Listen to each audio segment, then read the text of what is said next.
Hey hoes! My name is Kenzie for those of you who don't know me, and I'm so happy that you found my channel. Today I'm going to be reading more creepy stories that I found online, so let's just go right into this video. So these are from Reddit, and the Reddit post is titled, "What is your creepiest true story?" So I'm gonna read a couple different comments from this. I do have a part one. It will be linked down below, so make sure you go check that out as well. But let's get into these stories. When I was in high school, I had a huge crush on a guy a couple years older than me. He was on the boys' basketball team and I was on the girls' team.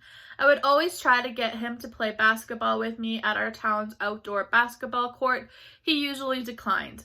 One night in the middle of winter, he asked if I wanted to come play one-on-one with him. I thought it was weird he wanted to play basketball in the middle of the night in winter, so I had my friend come with. She got bored quickly and he was being really flirty with me, so I agreed she could leave. He assured her he would drive me back to her house as I was spending the night there.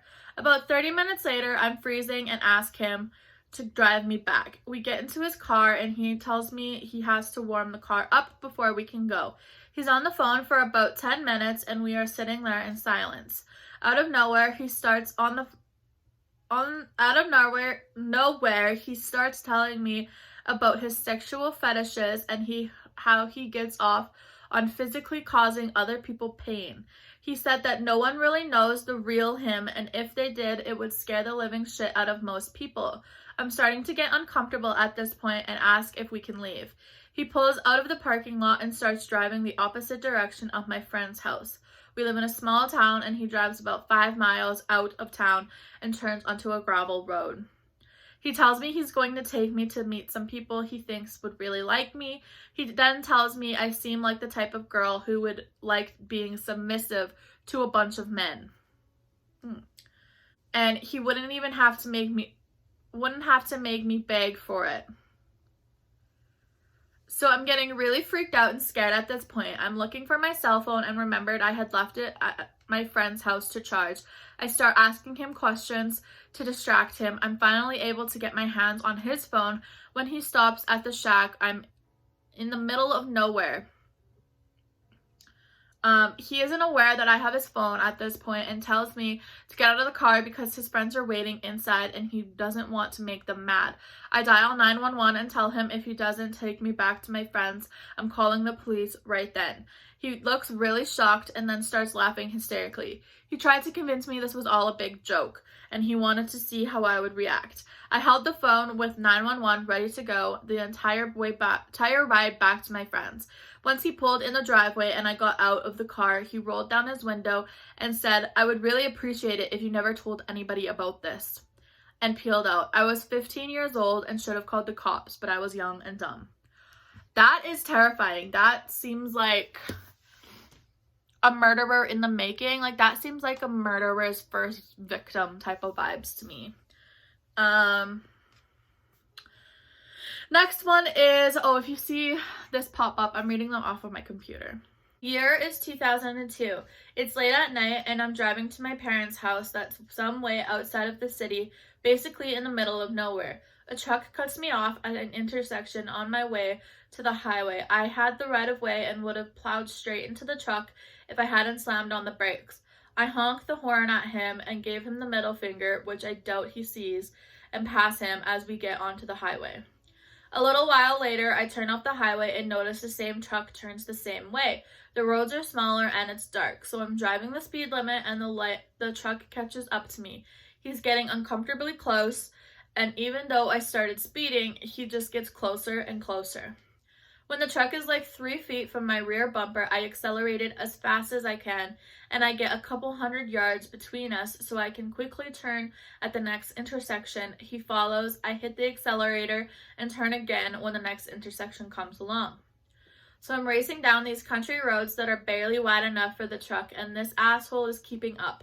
My heart is beating like crazy, but I also know the area and the roads.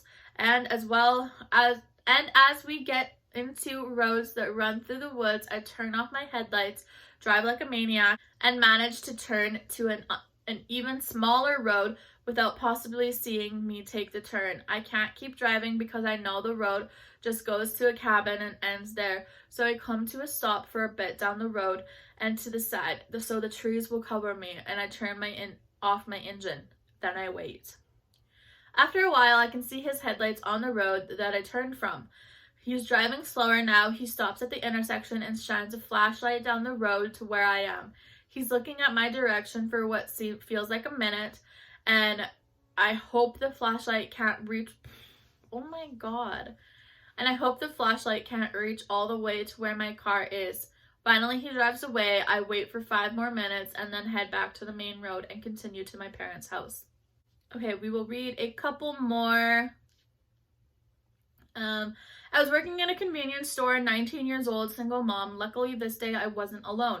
This guy came in, walked around, and then went back to pump his gas. Then drove off without paying. I got the tag number, called the police per policy, and didn't expect anything to come from it because that's what usually happens. Gas theft just wasn't a priority for the police department.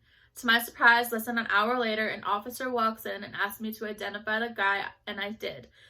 I really didn't think too much of it, just happy they caught the asshole. I went on about my business, went home, and got on with life. The next day, the manager calls me early, tells me that she saw the guy who I had identified on the news. He was wanted for 2 counts of murder. He had murdered a female jogger, no apparent motive, and a convenience store clerk that he had kidnapped after robbing her. I assumed she was mistaken because that just seemed too crazy.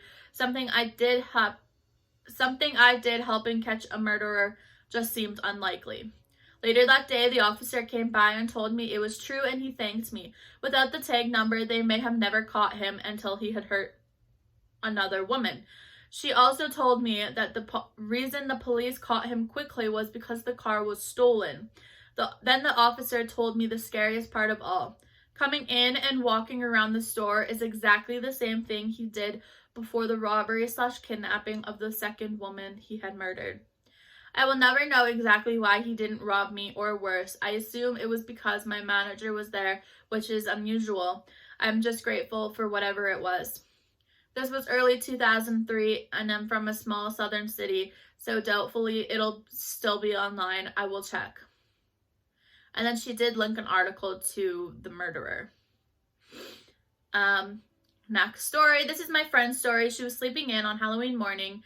She was having a very vivid dream that she was having an out-of-body experience, floating above herself. She was trying everything to wake herself up. She was screaming, wake up, wake up. You have to wake up right now. You have to buy the kids Halloween candy. Getting up early, especially on a weekend morning, was extremely out of character for her. She woke up in a panic sweat, throws on some clothes, and leaves in a hurry because for some reason, getting Halloween candy is super fucking important right now. Once she comes back home, she opens the door and is hit immediately by the strong scent of gas. Her roommate accidentally left the gas stove on, and gas had filled the entire house. She believes, as do I, in some unconscious last-ditch effort to save herself, she had this out-of-body dream to wake herself and leave the house immediately. That is so cool. Like, scary but cool, because I believe that too. It was her body telling her in her dream to get the hell out of the house. This one is long, so it's going to be the last story. Creepiest true story that I remember from when I was very young. We had a nice old neighbor, male, probably in his 70s or early 80s, that lived across the street from us and had a big, beautiful black lab. His name was Lee, and then in brackets it says this is a fake name. And her name was Booger. And she was the nicest dog ever. Well, we used to see Lee out on his porch all the time or in his backyard, and we would always say hi, and sometimes my dad would go and have some beers with him later in the evening. Really nice guy. Anyways, came this hot summer. I mean hot. 110 degrees for at least a month in Michigan. That's ridiculous. We didn't see Lee out on the porch or the yard for a couple of days, but we figured he was probably staying inside with the AC being as he was an older fella. We went to visit my aunt for 3 days after that because she was awesome and had a pool, lol. When we came back, my dad went to visit Lee, and I just remember everyone being really upset. Not just an old man died upset. My dad was puking in the grass when he came back, even an hour later. He wouldn't talk about it even to my mom. I know he gave a statement to the police, and I remember seeing them taking Lee's dog away. I was crying because Booger was a nice dog, and I wanted to keep her if Lee had died. I didn't understand what had happened at the time. It wasn't until I was older my dad finally opened up to me about it. He was drunk when he did. He needed to get it off his chest. He had never even told my mother. They were divorced by the time he did tell me. He said that he went into the house and the smell was horrible. Thick, almost oily, like you could feel it coating your mouth. He said the first thing that he noticed was the lights all being off and the flies. There were flies all over. Lee wasn't anywhere to be seen right off, so my dad looked around the house. He said that he got halfway through the hallway and heard a weird noise in the back room, a repetitive noise. He said that he first thought that it was a clicking noise, but as he got closer, it started to sound more wet. It didn't even occur to him that the dog would still be in the house. The hungry dog. I feel like I know where this is going. He opened the door to the back bedroom, and he said that the stink hit him in the face like a ton of bricks. He almost passed out from the strength of the stench. He threw up right there in the doorway before he even looked. Lee was in bed, or what was left of him. His head and shoulders were intact, but he was decaying rapidly from the heat from the chest down. I'm not even going to read the rest of that because you get the point. The dog was eating the human, but the person did go into some specific detail. So that is it for today's video. I hope you did enjoy. I post videos every single day in the month of October. So I hope you do subscribe so you never miss a video, and I will see you in the next one. Bye.